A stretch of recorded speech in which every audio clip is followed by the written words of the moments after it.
What manufacturer built boats so poorly that it was almost considered criminal, but turned things around to make some of the best cruising boats that ever came out of Florida? This week on Everything You Need to Know, we're talking about Gulfstar.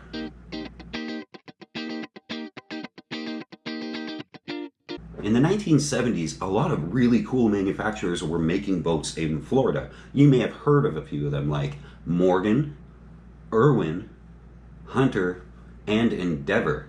Our subject today, however, revolves around a guy named Vincent Lazara, and it starts with a brand called Columbia. Now, who do we know that sails a Columbia?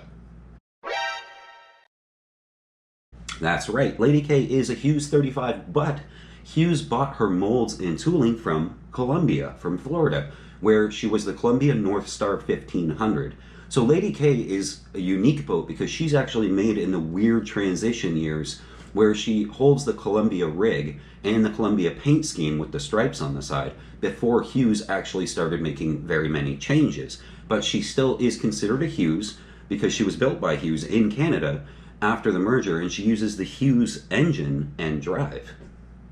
Vincent Lazara founded Columbia, or co-founded Columbia as it were, and they had some success. But when he left the company, he had to sign a non-compete, so he wasn't allowed to make sailboats for a few years. During that time, he kept busy by making nothing other than houseboats. That way he wasn't too close to competing with his former brand. But as soon as the non-compete ended, Vincent was ready to jump back into the sailboat game and swing for the fences. Only he didn't swing for the fences. He sort of bunted and then dropped the bat and fell down on the plate. It's pretty sad. You see, when the non-compete ended, Vincent founded Gulfstar Yachts, but instead of making great boats, his business model was sort of different. He made the cheapest boats he possibly could. So cheap that his powerboat line and his sailboat line of boats used the same hull. I'm not even kidding. One hull, two different decks. One would get a short mast and sails, and the other would get a big diesel and be a trawler, but the same hull. The interiors were very beamy and known to be made of, where you should have teak, they would have cheap formica. And the ballast on the sailboats, they were shoal keels full of chunks of iron dropped into wet concrete. So not incredibly sophisticated. The trawlers were okay, as you can imagine. It's hard to screw up a semi-planing or a regular displacement trawler hull. But they were super cheap. The interiors were garbage. Everything on them was junk. But the sailboats were terrible. They didn't sail worth anything because they had a trawler hull. It was too wide, and it wasn't set up to be a sailboat. Lady K Sailing is brought to you by patrons, people who give a couple of bucks an episode to keep this channel improving.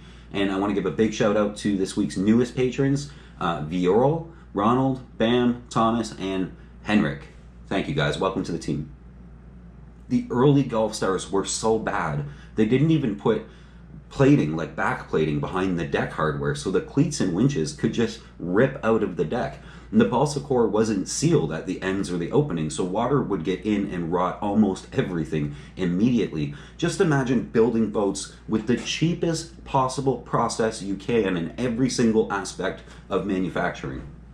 Now, while they did make some seriously terrible boats in the 70s, Vincent did change his game a lot. However, having a reputation for making terrible boats just doesn't go away overnight. When he started making great boats, a lot of people wouldn't buy them because they didn't trust that Vincent had changed things up. The story makes me think about Hyundai and Kia in sort of the 70s and 80s. They made absolutely terrible, terrible cars for decades. But in the early 2000s, suddenly they started making good cars. It took a long time for people to take them seriously because of that. But now, decades later, the stigma is sort of forgotten. The stigma of terrible boats stuck with Gulfstar for a while, and likely continued to hurt the brand the whole time it made boats. I bet you Gulfstar would be a household name like Catalina or C&C if they didn't have that era of terrible boats. Alas came the 1980s, and Gulfstar was turning things around. Vincent even hired a great designer, Ted Hood. And bonus points if you know which episode had Ted Hood in it that we made a few weeks ago. Ted was doing some amazing work for some other brands that we've talked about at that time. So They switched from chunks of iron dropped into concrete for ballast to proper lead in the keels. Ted designed a couple high-performance variants too, the Gulfstar 40 and the 48. While Gulfstar did make some terrible trawlers and sailboats with the same hull, and then turned around and made some of the best cruising boats we've seen come out of Florida, should also be noted that they made a lot of power boats. When Vincent's two sons came into the company when they were old enough, they were both powerboat dudes. So as they started taking management roles at Gulfstar, you can actually see the lineup change and go a little bit toward powerboats. Now, I do have some personal experience with Gulfstar that I would like to share, and it may not be all that flattering for their boats. It's one boat, but I think it's a story worth telling, whether it speaks highly or poorly of Gulfstar. While I had Lady K down in Georgetown, which is sort of the cruising capital of the Bahamas, right at the end of the Bahamas before the Turks and Caicos, I got to meet one of the coolest guys I met on my whole journey, a guy named Daniel on a Gulfstar, I believe a 36. We had our morning VHF net, which you have in the Bahamas. Everybody tunes into the same channel, and you talk about everything from weather to stuff for sale and things like that. And then new people in the harbor introduce themselves at the end. So Daniel had just sailed in the middle of the night and anchored just outside the anchorage. He was on his Gulfstar, the engine had quit, and the steering was broken. He managed to get it sort of into the harbor and anchored just outside the anchorage, and he was in heavy chop and he kept dragging toward the rocks at Monument Island. I realized he was very close to where I was anchored, so when the net ended, I jumped in the dinghy to go and see if I can help a fellow sailor. So Daniel, on this German-flagged Gulfstar, Daniel's from Germany, greeted me and explained what was ultimately a very bad situation in a boat in bad shape. The batteries were near empty, the solar wasn't charging anymore, the starter for the diesel was fried, wouldn't even click, and he had resorted to using the emergency tiller when the wheel steering had failed, but the emergency tiller would only get a few degrees of turn out of the rudder. It was just all dead zone in the middle and sloppiness. And he was dragging to make matters worse because he couldn't get right out of the tidal current. The fact that he even made it to this harbor by himself and got the hook down in those conditions off the Atlantic Ocean, sheer grit and determination. I respected this sailor immediately. So we quickly sistered up this Gulfstar and my dinghy, and we dragged him into the harbor and put him on a mooring ball where he could do repairs safely and wait for parts to be shipped in, because Georgetown does have international flights coming in, so you can get a starter for a diesel. And Daniel and I started to hang out pretty well every day, and we had some cool adventures hiking around Georgetown and playing volleyball on the beach and things like that, while he sort of tinkered away on his Gulfstar. Now, Daniel's Gulfstar, this is my first experience with one of these boats. It was very beamy, very, very roomy. For a boat generally the same length as Lady K, Gulfstar really knew how to get the most out of the interior space. It felt like a boat that was 10 feet longer than Lady K, but it really wasn't. It was about the same size.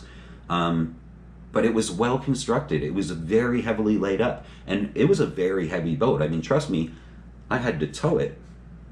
So my friend Jay, who you guys probably remember from some of the earlier episodes, and then he was recoring the deck on the 38 Hughes a couple weeks ago in an episode, he actually flew down to Georgetown while I was there to stay on Lady K for 2 weeks. That was the plan. He was just going to hang out, and we're going to hang out in the Bahamas and have a good time. And he actually became very good friends with Daniel while he was there. Now, Daniel got an emergency call from someone he knows to help them sail their boat across the Atlantic. So Daniel said, I have to go and do this. It's a crazy idea, but I'm going to have to leave my Gulfstar here on a mooring ball. And because he and Jay had become friends, he said, hey, Jay, do you have to go back to Canada, or would you mind staying in the Bahamas for another month? You can stay on my Gulfstar free of charge. Just make sure it doesn't sink, basically. So Jay got free room and board in the Bahamas that came with a dinghy, and he stayed for another month. Now, I talk about the Gulfstar 36 because, while it is their smallest sailboat, it's probably the one that most of us, you and I, would be considering looking at to go cruising. It's in the right price bracket, the right age, it's heavily laid up and built. It's some 14,000 pounds, the 36, so it's a lot like Lady K. And the more I research the 36, the more I realize it has almost all the same specs as Lady K. And Lady K was a Columbia design by Sparkman and Stevens. And the guy who made the 36, Vincent, owned Columbia. So it's sort of, you have to wonder if a lot of Columbia didn't rub off on a lot of the Gulfstars that he was making at the beginning. It's one of the newer boats, the 36, so it's not terribly made. It's actually one of the really good ones. But it's almost the same as Lady K. It's got a modified fin, so it's a little bit longer and a little bit shallower than a normal fin, drawing just less than 5 feet, followed by a skeg hun rudder, exactly the same as Lady K. The 36 is very traditional, fairly roomy aft cockpit with a propane locker out back, which is nice. It fits two 10-pounders in that locker, which Lady K didn't have, and that would have been really nice. The company says, however, that all the 36s were balsa core decks. And in my research through the owners' places and stuff like that, everyone says there was no balsa in that boat whatsoever. The deck core was actually marine plywood. Now, I'm not sure that's that big of an issue as long as it's sealed right. Plywood is just going to be heavier, but because the Gulfstar was never meant to go racing anyway, she's just a heavy coastal cruiser meant to bomb around the Caribbean in relative safety and comfort. She's got a big anchor locker and a mount on the stern for a stern anchor, which I wanted on Lady K quite badly. She just never came with it, so I would have had to design it myself. For the 36, it's nice to see that the lifelines are actually gated. On a 36-foot boat, to have gates in the lifelines is pretty rare for some of these older boats. I know your newer 36 Hunter has gates, but an old, IOR era boat with gates in the lifelines, that's a pretty big deal, and you don't really think about that. The other cool thing that she has is her dorade vents have stainless steel support pulpits built around them. So, and that's right up by the mast. You don't find that on a 36-footer. You just don't. It's somewhere to hang on, or if you're at the mast turning a winch, you can lean back on that pulpit, and it protects the dorades. So, I mean, that's really cool. I always wish Lady K had those things. So all these things considered, it sort of leads us to realize that the 36, like most Gulfstar sailboats, was meant to be heavy, user-friendly, and not fast. I don't imagine Daniel's 36 would have held its own against Lady K in a heads-up race. But the Gulfstar 36 is a lot roomier, a lot easier to live with if you're going cruising. So Gulfstar, where does that leave us? The post-1980 boats seem to be very well made. It's been said that they are on par with everything else made at the time. Catalina, CNC, all that kind of stuff. You're not going to be out there trying to cross oceans in the thing, but as a cruising boat, it's fantastic. The big problem is anything made before 1980 is probably no longer floating.